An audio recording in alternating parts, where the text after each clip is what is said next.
É. Então, e se os embates morais mais urgentes da nossa época, sabe? Aqueles que fervem nas redes sociais, que dividem famílias no almoço de domingo? Uhum. Os grandes cancelamentos, né? Isso. E se eles não tivessem sido desenhados para chegar a uma solução? E se a função deles for pura e simplesmente extrair a nossa ansiedade como se fosse, sei lá, combustível fóssil? Nossa, é uma tese desconcertante, para dizer o mínimo. Demais, cara. E essa é a premissa que guia a nossa imersão analítica de hoje. A gente tem aqui uma coleção de obras de arte de um surrealismo bem brutal, acompanhadas de um manifesto analítico denso. O autor meio que mapeia o que ele chama de arquitetura de condicionamento global. E olha, o que torna esse material tão afiado, a meu ver, é justamente a ironia, o sarcasmo com que ele disseca a nossa sociedade. Total. É um verdadeiro deboche da máquina social. Sim, porque ele não descreve um sistema de opressão clássico, sabe? Não tem correntes de ferro ou ditadores forçando nada.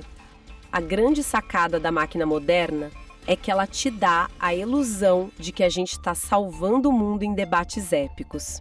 Quando, na verdade, a gente está só girando uma manivela. Exato. O sistema se apropria do nosso ativismo apaixonado e transforma numa produtividade completamente vazia. O que derruba de vez aquela ideia de que mais informação e mais debate levam inevitavelmente ao progresso, né? O texto aponta para o exato oposto. E o ponto de partida disso, o momento em que a armadilha se fecha, está retratado de um jeito muito gráfico logo na primeira imagem. Ah, a imagem do fantoche? Pois é, a gente vê uma figura humana flutuando, suspensa por dezenas de cabos de energia que brilham. É literalmente como um boneco de madeira. Uhum. E esses cabos sobem até uma nuvem de dados escura. Aí tem aquele letreiro em neon pairando, ditando a sentença, tipo: parabéns, a sua autonomia foi desinstalada com sucesso. User Status Optimized Data Point. Ponto de dados otimizado. Isso. Essa frase é a chave de tudo, porque a autonomia humana, na essência dela, é imprevisível, né? O livre-arbítrio toma decisões que um algoritmo não consegue antecipar. A pessoa pode mudar de ideia, pode perdoar, ou simplesmente, ligar o botão do não quero mais brincar e sair do jogo. E para uma estrutura que precisa extrair energia de um jeito constante e previsível, a nossa autonomia é um defeito de design, certo? Exatamente. O indivíduo otimizado é aquele que reage aos estímulos do jeitinho que o sistema espera. É o cara que gera o atrito necessário na hora certa. Otimização aqui não é para melhorar o ser humano, é para deixá-lo útil para a máquina. Caramba! E o texto não deixa esse maquinário num plano abstrato. Ele descreve o núcleo da coisa toda. É uma estrutura monumental acoplada no busto de uma figura de pedra primitiva.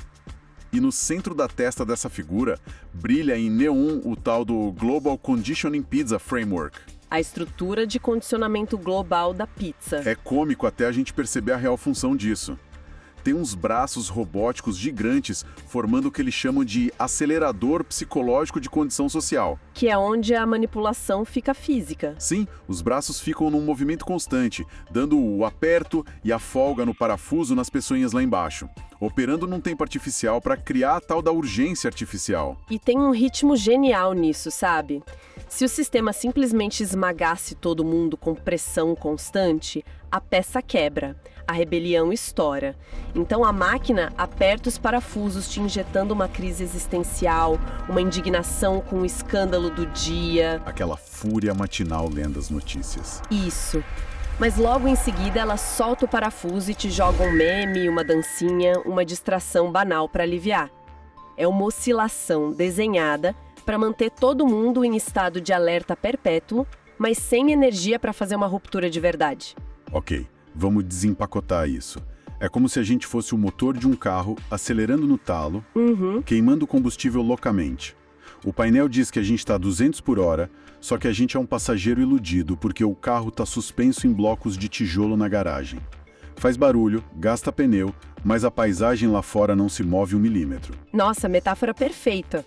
A ilusão de movimento funciona muito bem se a gente só olhar para o painel. Mas o problema é que uma hora não vê a paisagem mudar, deveria entregar a fraude, né? A pessoa fatalmente perceberia que está girando em falso. Por isso que a máquina constrói uma pista de corrida específica. Uma espiral colossal, igualzinha a uma fita de Möbius. Eles chamam isso de framework de rodízio. A famosa seção de rodízio. A gente vê figuras humanas lá correndo, suando a camisa, pulando umas barreiras de luz rotuladas como crenças e ideologias. É um esforço genuíno. A galera tá ali agindo sob a bandeira da ação coletiva de rodízio, achando que tá mudando o mundo. Mas a fita de Möbius garante que qualquer corrida para frente te jogue inevitavelmente no mesmo ponto de partida. Todo o esforço só serve para manter o círculo girando, não traz transformação nenhuma. E o contraste geográfico na imagem, esfregando isso na nossa cara, é brutal. Lá no horizonte, fora da espiral, tem uma metrópole moderna toda iluminada. E em cima dela um letreiro enorme piscando progresso à parte. Progresso à parte. A ironia dói. Dói muito. A máquina te mostra o troféu para você continuar correndo, mas o progresso fica isolado. Sem falar nos relógios cósmicos no céu, derretendo, girando em falso, mostrando que o tempo histórico estagnou ali. Aqui é onde a coisa fica realmente interessante, pelo menos para mim. Porque correr em círculos, batendo a cabeça na mesma barreira ideológica todo dia, é exaustivo. O que impede a pessoa de só, sentar no chão e desistir. A isca perfeita. A máquina não usa chicote, ela usa o paladar. É aqui que entra o conceito que eu achei o mais brilhante do texto, o gosto da distração. O sistema pega a nossa necessidade de pertencer a um grupo, de defender a justiça e sequestra isso.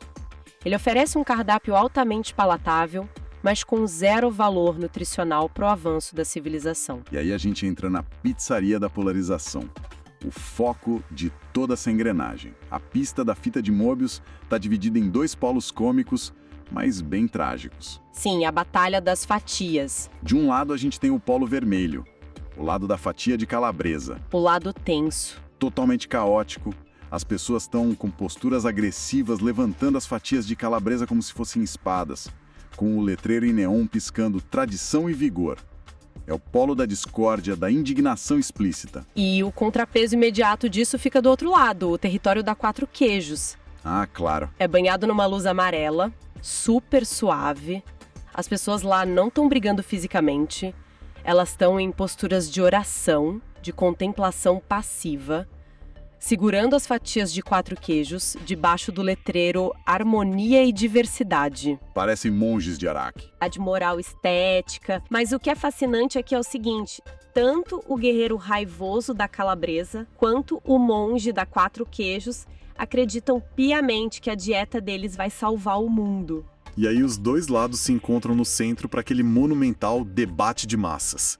É de uma ironia finíssima. As pessoas encenando batalhas épicas, segurando as iscas da pizza. Achando que a crise é crucial para o destino da humanidade. Mas isso levanta uma questão importante, sabe? Se o sabor calabresa gera o caos e a quatro queijos gera a passividade, para o sistema, na verdade, não importa quem ganha o debate, né? Desde que a pizzaria continue faturando a energia deles.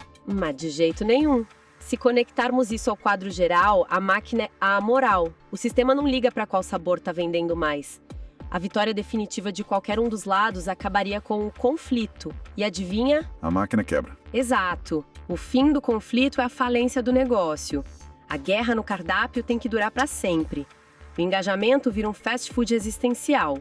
Dá dopamina, dá a sensação de dever cumprido, mas é oco. E a gente precisa olhar para os porões da máquina para ver o resultado prático de engolir tanto fast food ideológico, né? Aí a coisa fica sombria. Muito. A imagem corta para um laboratório industrial subterrâneo angustiante. Várias pessoas engarrafadas como baterias humanas dentro de tubos de vidro, suspensas em fluido, com cabos grossos enfiados na coluna vertebral. É a biopolítica da dieta de um jeito bem literal, né? A gente come a gosto da distração no andar de cima para ser drenado no andar de baixo. E as etiquetas dos tubos não escondem nada. Elas estão extraindo ansiedade e energia extraída. Mas por que logo a ansiedade? Porque a ansiedade é um estado de excitação constante, mas suspensa. A pessoa fica projetando desastres na cabeça, queimando uma energia psíquica absurda num ciclo infinito, mas sem agir no mundo real. Fica paralisada. Isso. O rodízio das fatias, o medo constante de perder o debate para o lado oposto, tudo isso garante que os tanques de ansiedade transbordem. Só que isso não é sustentável. E as imagens do Planalto do Retrocesso e do Senado do Retrocesso deixam o colapso material bem claro. O cenário lá em cima é de pura destruição. Prédios institucionais em ruínas, colunas quebradas, muito fogo e cercas de arame farpado. Ampulhetas e engrenagens estilhaçadas no chão. E você acha que a elite política se importa? Que nada. Tem figuras de poder de todas as épocas ali, engravatados, reis e generais. E eles estão fazendo um banquete de pizza de calabresa em pleno caos. Comendo com martelos. Bebendo uísque nos escombros. E tem uma mesa redonda no centro com uma placa dizendo Inevitable Final Item. O item final inevitável. Que é uma fatia de pizza gigante, né? Sim. E eles debatem em círculos sobre essa pizza. Fica óbvio que as instituições não falharam por acidente. Elas falharam deliberadamente. Com certeza. A falência é o próprio modelo de gestão. Se eles resolvem os problemas estruturais de verdade, seja na saúde, na economia, a urgência some, a ansiedade despenca e os tubos esvaziam. O banquete depende das ruínas. Exatamente. A elite prolonga a crise de propósito para manter a máquina operando. O que destrói aquela esperança de que um dia eles vão ter bom senso. E o impacto dessa brincadeira toda escorre para as pessoas normais. A próxima imagem foca na terra devastada, o segmento conflito. É aí que o chão racha. Literalmente, o solo é estéril e tá cheio de fendas abissais. E as pessoas que estavam lá em cima discutindo sabores de pizza agora estão caindo nessas rachaduras reais. A energia polarizada vira uma consequência material destrutiva. Porque a ilusão daquele rodízio gera fraturas sociais irrecuperáveis na vida real, sabe? A agressividade fabricada faz o vizinho destruir o vizinho. E dessa violência não nasce nada. É um chão estéril. Só gera um vácuo de medo que alimenta a máquina de novo. É um pesadelo autófago. Então, o que tudo isso significa, né? O engajamento fervendo, essa coisa de textão furioso na internet, não é a nossa autonomia se expressando. Ironia das ironias é a nossa própria servidão funcionando a todo vapor. E a imagem final das multidões coroa tudo isso. Um monte de gente padronizada, hipnotizada pela luz azul das telinhas na rua, e o letreiro lá em cima solta a frase definitiva. A ironia da escolha não fala sobre liberdade, fala sobre condicionamento. Dois só de ouvir. A máquina fragmenta o nosso poder em milhares de micro-escolhas de consumo diário. Escolha o seu lado, escolha a sua indignação. E a gente acha que está sendo rebelde. Pois é. A lição de tudo isso é que bater de frente com o sistema não significa berrar mais alto pelo sabor de 4 queijos ou de calabresa.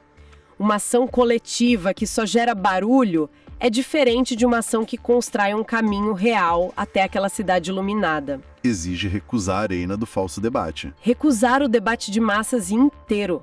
Deslegitimar o jogo. O que exige uma audácia bem maior, né? Com certeza. Enfim, da próxima vez que estourar aquele debate urgente, aquele escândalo que a rede social exige que todo mundo tenha opinião formada em 5 minutos... Que acontece toda semana? Pois é.